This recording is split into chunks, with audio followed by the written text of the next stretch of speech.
Allahumma salli wa sallim ala sayyidina Muhammad wa ala alihi wa sahbihi ajma'in. Rabbi israh li sadri wa yassir li amri wa hlul 'uqdatam min lisani yafqahu qawli. Ma ba'd. Allah Ta'ala fi kitabil karim wa huwa asdaqul qailin. A'udzu billahi samil alim minasy syaithanir rajim. Bismillahirrahmanirrahim. Ya ayyuhalladzina amanu taqullaha haqqa tuqatih wa la tamutunna illa wa antum muslimun. Shadaqallahul azim wa shadaqa rasuluhul karim wa nahnu ala dzalika minasyahidin. Alhamdulillahi rabbil alamin. Bapak Ibu hadirin jamaah kajian Sabtu pagi yang dimuliakan Allah Subhanahu wa taala. Alhamdulillah wa syukurillah ala ni'matillah, bahwa pagi hari ini kita ditakdir oleh Allah Subhanahu wa taala untuk diberikan kehidupan kembali, menyatunya antara jasad dan ruh kita. Sebab tadi malam itu antara jasad dan ruh kita itu sempat dipisahkan sementara oleh Allah Subhanahu wa taala. Nah, ini yang namanya latihan kematian. Karena sejatinya kematian itu adalah lepasnya ruh dari jasad kita. Sedangkan ruh kita ini tidak akan pernah mati. Jadi ruh itu yas'alunaka 'anir ruh qulir ruh min amri rabbi. Jadi ketika ditanyakan tentang apa itu ruh, ruh itu adalah perkaranya Allah. Hal yang bagian dari yang Allah tiupkan ke dalam jasad kita. Sedangkan jasad kita ini yang nantinya akan diwafatkan oleh Allah Subhanahu wa taala. Nah, maka antara pisahnya raga dan ruh ini itu yang disebut sebagai kematian yang harus kita persiapkan, karena tidak ada orang yang lungsungi. Gimana? Tidak ada orang yang terus menerus hidup. Justru kalau hidup terus ini malah bahaya, malah repot. Banyak orang yang usianya lanjut itu malah nunggu kedatangannya Israel. Kapan Israel datang?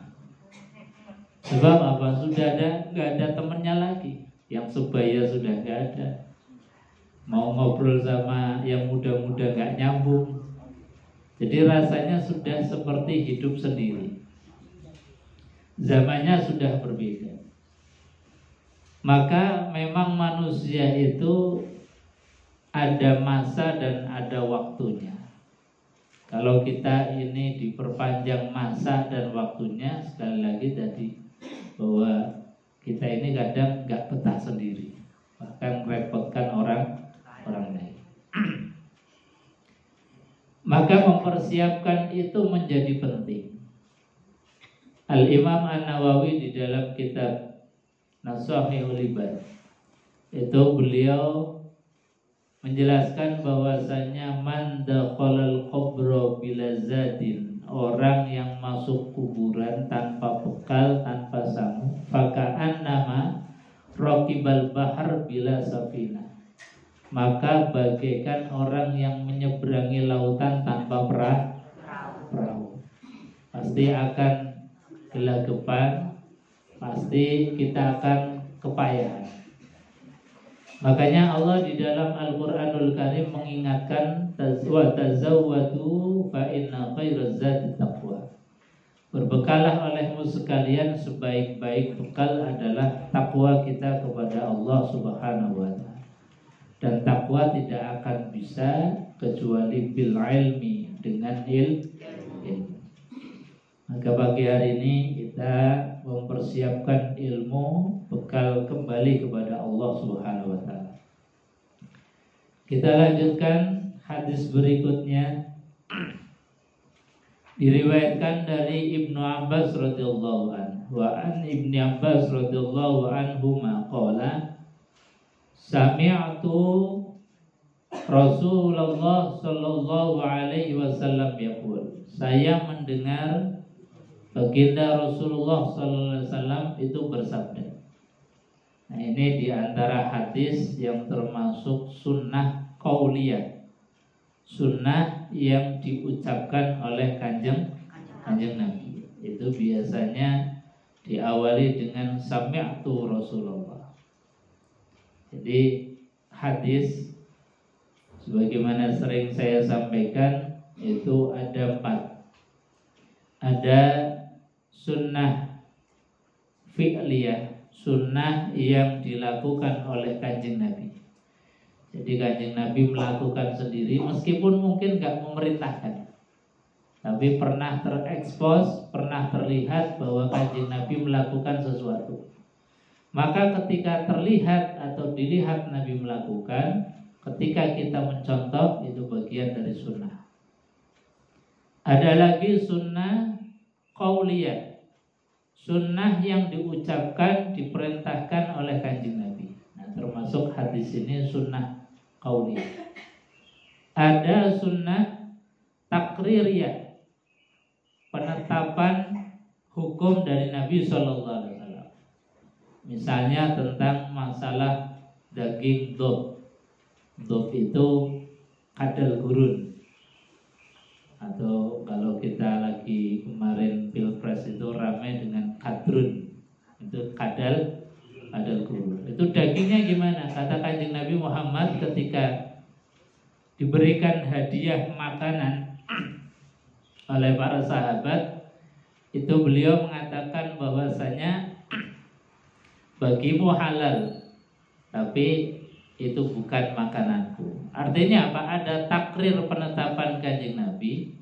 Nabi enggak memerintahkan, Nabi enggak melarang, Nabi enggak melakukan, tetapi kemudian Nabi SAW menakriri, memberikan penetapan bolehnya memakan daging dob.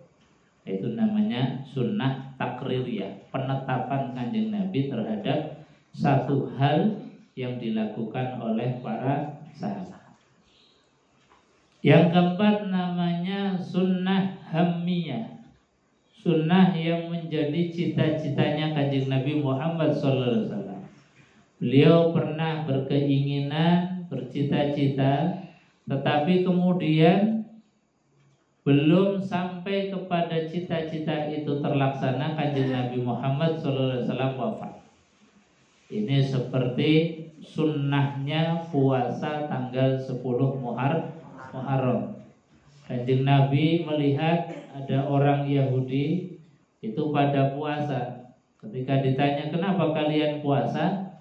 Saya berpuasa karena rasa syukur bahwasanya Nabiullah Musa alaihissalatu wassalam itu diselamatkan oleh Allah pada tanggal 10 Muharram. Maka kanjeng Nabi mengatakan, ana ahakku, kalau begitu saya lebih berhak untuk berpuasa. Maka beliau kemudian mengatakan, andai kata aku bertemu tanggal 10 Muharram tahun depan, maka saya akan berpuasa sebagaimana puasanya orang yang dilakukan oleh orang-orang Yahudi. Nah, ini cita-citanya kanjeng Nabi. Kemudian ternyata sebelum tahu tanggal 10 Muharram tahun depan, beliau sudah kapundhut. Maka ini menjadi sunnah yang namanya sunnah hammiyah, sunnah cita-citanya kanjeng Nabi. Nah, di hadis ini adalah sunnah qauliyah. Sami'tu Rasulullah sallallahu alaihi wasallam yaqul. Saya mendengar Nabi sallallahu alaihi wasallam bersabda, "Ma min rajulin muslimin yamutu fayaqumu ala janazatihi arba'una rajulan la yusyrikuna billahi syai'an illa syafa'ahumullahu fi. Nabi mengatakan ma min rajulin, tidak ada seorang min rajulin muslimin, dari seorang muslim yamutu yang meninggal dunia, fayaqumu ala janazatihi, lalu jenazahnya disolatkan arba'una rajulan, 40 orang, la yusyrikuna billah, yang 40 orang itu tidak pernah menyekutukan Allah Subhanahu wa taala syai'an dengan apapun, illa syafa'ahumullahu fi. Nah, ini kata baginda Rasulullah sallallahu alaihi wasallam, kecuali orang yang meninggal yang disolati 40 orang, yang 40 orang ini tidak menyekutukan Allah, maka jenazah ini pasti mendapatkan syafaat dari Allah Subhanahu wa taala. Ini pentingnya seorang itu disolatkan oleh orang banyak. Dan biasanya orang tidak akan disolatkan oleh orang banyak kecuali saat hidupnya itu menjadi orang baik.